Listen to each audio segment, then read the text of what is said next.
Then Jacob continued on his journey and came to the land of the eastern peoples. There he saw a well in the field, with 3 flocks of sheep lying near it, because the flocks were watered from that well. The stone over the mouth of the well was large. When all the flocks were gathered there, the shepherds would roll the stone away from the well's mouth and water the sheep. Then they would return the stone to its place over the mouth of the well. Jacob asked the shepherds, "My brothers, where are you from?" "We are from Haran," they replied. He said to them, "Do you know Laban, Nahor's grandson?" "Yes, we know him," they answered. Then Jacob asked them, "Is he well?" "Yes, he is," they said.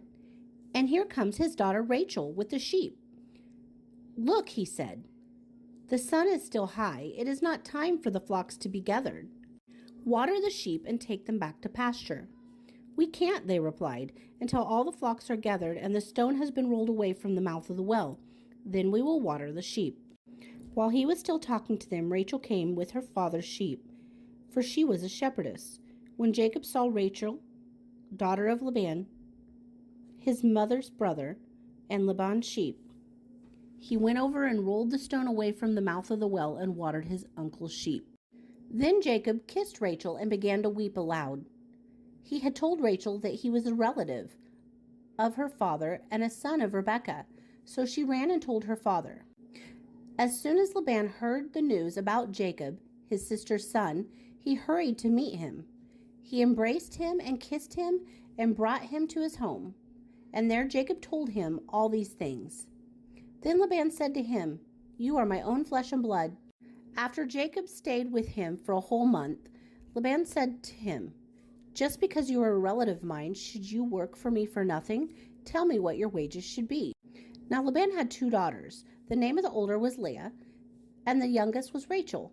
Leah had weak eyes, but Rachel was lovely in form and beautiful. Jacob was in love with Rachel and said, "I'll work for you for 7 years in return for your younger daughter Rachel." Laban said, "It is better that I give her to you than some other man. Stay here with me." So Jacob served 7 years to get Rachel, but they seemed like only a few days because he loved her. Then Jacob said to Laban, "Give me my wife. My time is completed, and I want to lie with her." So Laban brought together all the people of the place and gave a feast. But when the evening came, he took his daughter Leah and gave her to Jacob, and Jacob lay with her.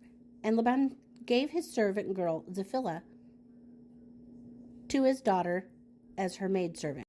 When morning came, there was Leah. So Jacob said to Laban, "What is this that you have done to me? I served you for Rachel, didn't I? Why have you deceived me?" Laban replied, "It is not our custom here to give the younger daughter in marriage before the older. Finish this daughter's bridal week, then I will give you the younger one also in return for another 7 years of work."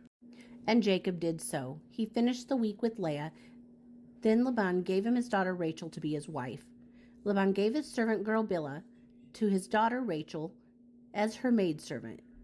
Jacob lay with Rachel also, and he loved Rachel more than Leah, and he worked for Laban another 7 years. When the Lord saw that Leah was not loved, he opened her womb, but Rachel was barren. Leah became pregnant and gave birth to a son.